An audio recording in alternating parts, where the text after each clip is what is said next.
El presidente de México, Andrés Manuel López Obrador, hoy en la mañanera, junto con el Gabinete de Seguridad, reveló una carta de parte de la Organización de las Naciones Unidas, dando un giro significativo para el debate sobre la reforma al Poder Judicial en México. En ella planteaba preocupaciones sobre la nueva reforma. Esta crítica ha sido desmentida por muchos políticos diciendo que podría ser falta de entendimiento sobre las verdaderas necesidades del país.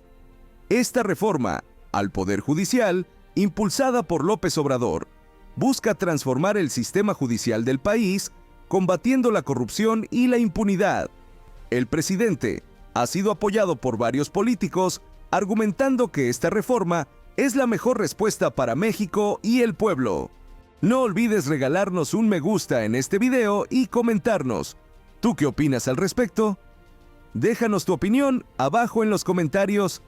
Te leemos.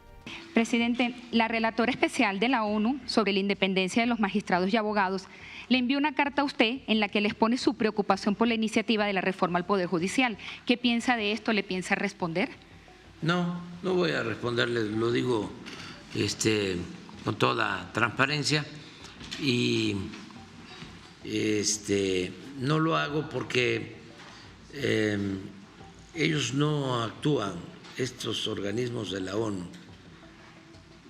La ONU misma, pues, con responsabilidad.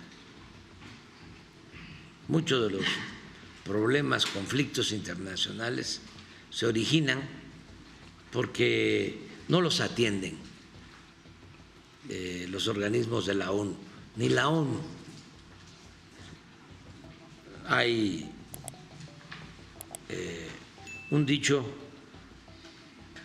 político que se aplica en este caso: problema que se soslaya, estalla.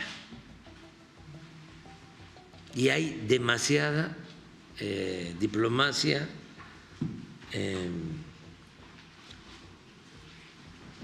improductiva en la ONU y en todos los organismos que dependen de la ONU. Mucho turismo diplomático.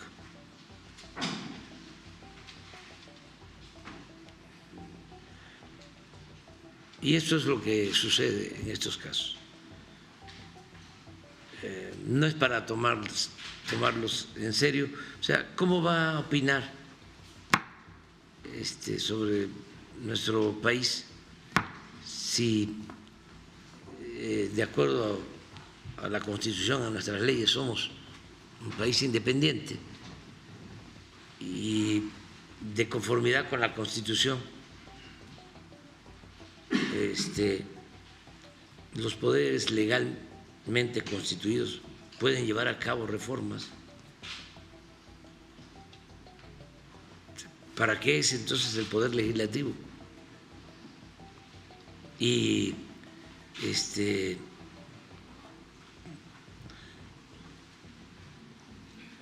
¿qué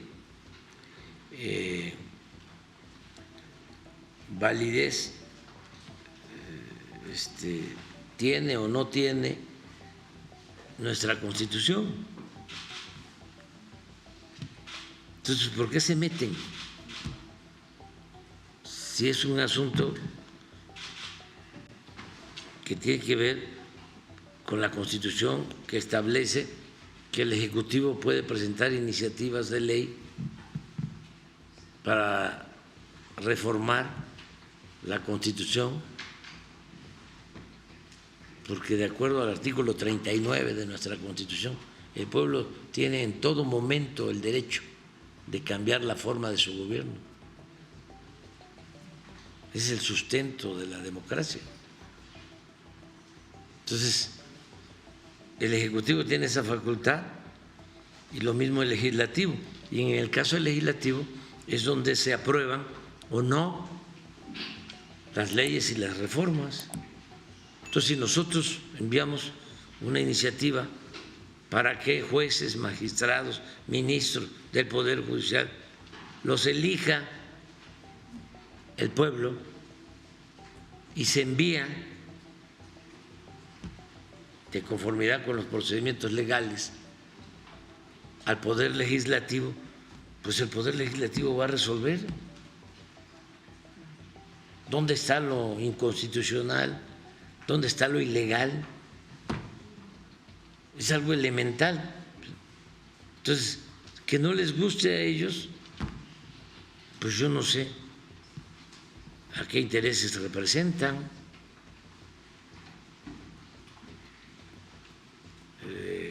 Es un problema también de cómo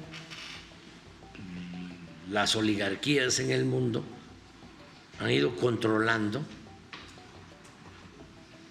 a todos estos organismos. Lo de la OEA acerca de Venezuela es una vergüenza. ¿Cómo hay una elección en un país y un domingo y el martes ya el secretario general de la OEA ya está sentenciando sin ninguna prueba? No solo sentenciando, sino ya calificando la elección, ya dando como triunfador a un candidato. Y con todo respeto también lo que hicieron ayer desde el Departamento de Estado es un exceso. Ofrezco disculpa al señor Blinken, pero eso no les corresponde. Se están extralimitando. Eso no ayuda a una convivencia pacífica, en armonía, en las naciones. Eso no tiene que ver con la política.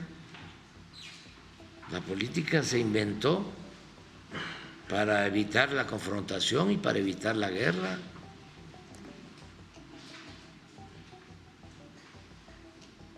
O sea, ¿dónde está la ley? ¿Qué dice el derecho internacional en esta materia? ¿Cuál es su fundamento? ¿Quién le autoriza a pronunciarse a favor de un candidato si todavía no aparecen las actas?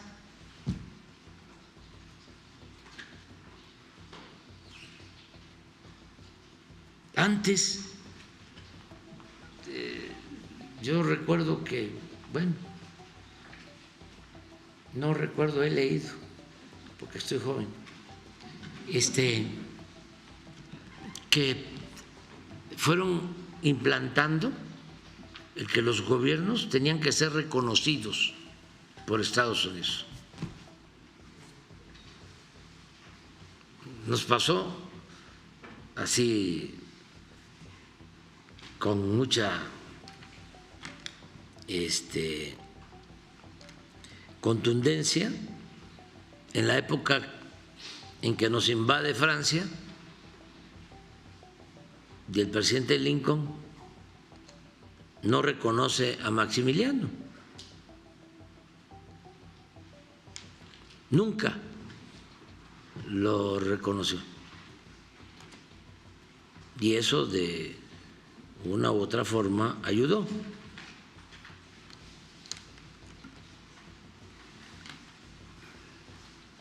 Luego,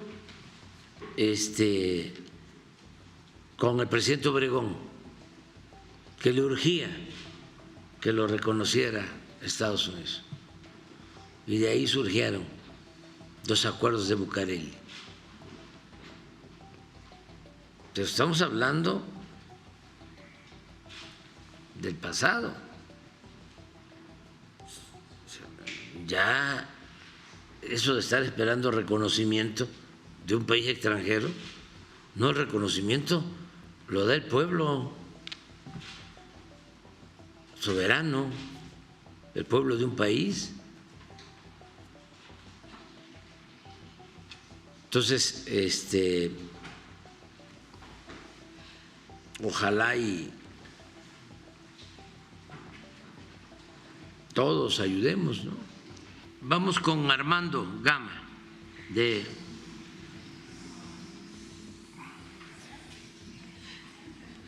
Muy buenos días, gracias presidente, gracias a todos. Armando Gama del 11. Preguntarle, presidente, o retomar el tema de Ayotzinapa, preguntarle justamente cómo está, el estatus de el proceso de extradición de dos personajes clave en pues el caso Ayotzinapa, que podrían incluso arrojar luz en esa investigación. Estamos hablando del exdirector de la Agencia de Investigación Criminal, Tomás Herón, acusado de tortura, incluso a algunos de los presuntos implicados, y por otra parte de Ulises Bernabé, pues juez de Barandilla en Iguala, que fue asilado en Estados Unidos y que pues también él tendría mucha información que aportar porque fue quien recibió aparentemente a un grupo de estos estudiantes la noche precisamente de la desaparición. ¿Qué información tenemos al respecto, presidente? En los dos casos se están haciendo los trámites. El caso de Cerón, yo he enviado a los primeros ministros de Israel, a dos, al actual y al anterior, cartas explicándoles la importancia que tiene el que nos ayuden enviándonos a esta persona porque está involucrado en hechos de tortura y ningún país, ningún gobierno puede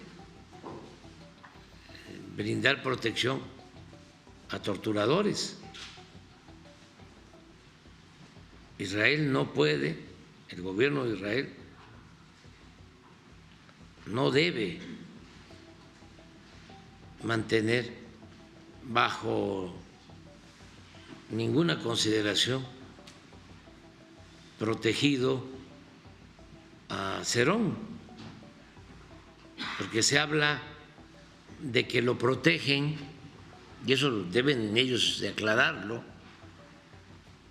lo debe de aclarar el gobierno de Israel, que lo protegen porque estaba vinculado con proveedores de armas y de equipos.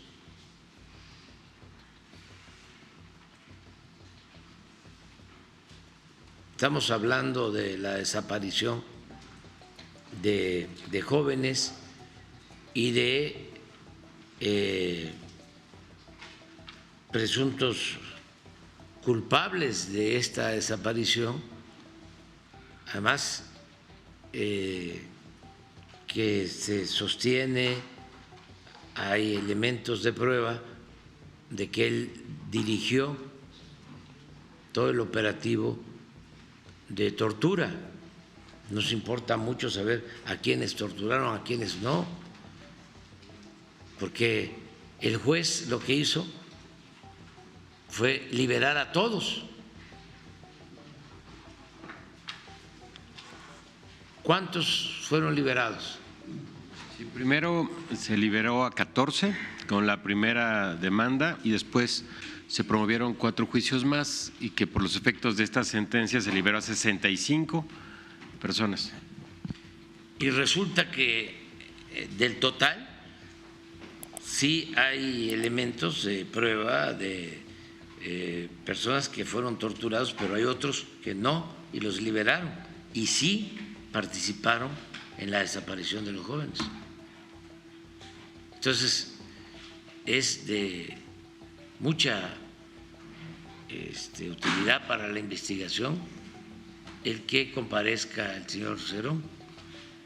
Y en el otro caso lo mismo, porque incluso cuando otorgaron el asilo al encargado de la comandancia de policía, al juez de Barandilla en Iguala, ni siquiera consultaron al gobierno de México y le otorgaron el asilo, y es en donde se habla de que la responsabilidad es del gobierno federal y de policías federales, y es donde va como testigo la señora Anabel. ¿Y por qué le dan el asilo? Porque este señor sostiene de que los muchachos nunca fueron llevados a la comandancia, y hay pruebas de que sí. ¿Y por qué sostiene que nunca fueron llevados? Porque suponen que no intervino la policía municipal y orientan la versión hacia el ejército. Por eso es muy importante que él informe, porque tenemos pruebas de que sí estuvieron los muchachos y que se los llevaron de ahí, no a todos, sino a un grupo que se los llevó la policía de Iguala, y que regresaron los policías a las 3 horas con las patrullas llenas de lodo y ni siquiera a su jefe de policía, al comandante de la policía de Iguala, le informaron porque no le contestaban la comunicación. Entonces, es interesante que él diga por qué declaró de que no habían estado los jóvenes. Lo otro que es también muy importante es que la señora Anabel dice que tiene un informante que le comentó que un narcotraficante que ni siquiera ha sido señalado en la investigación, un jefe de jefes, era el encargado del tráfico de drogas desde Iguala hasta Estados Unidos, y que los muchachos que andaban, eso está demostrado, buscando autobuses para venir a protestar el 2 de octubre,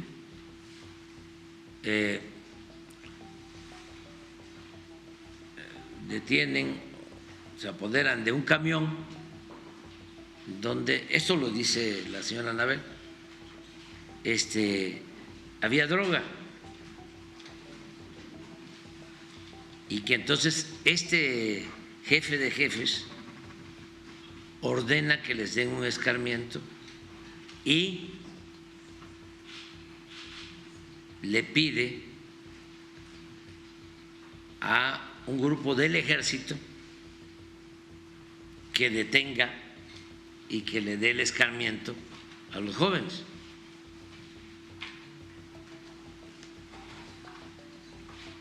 ¿Quién es su informante? Porque no estamos hablando de cualquier cosa. Está responsabilizando sin pruebas, y eso lo utilizan en el juicio para darle el asilo al juez de Barandilla. Por eso sí nos importa el que se revise todo el procedimiento que se aplicó entonces, y ya la Fiscalía está haciendo los trámites para que participe, porque incluso se han hecho gestiones para poder hablar con él, independientemente del lo legal para tener una entrevista, que vaya los de derechos humanos, los representantes de los padres a verlo, que están en Estados Unidos y no han querido presentar. Entonces son de las cosas que se están viendo.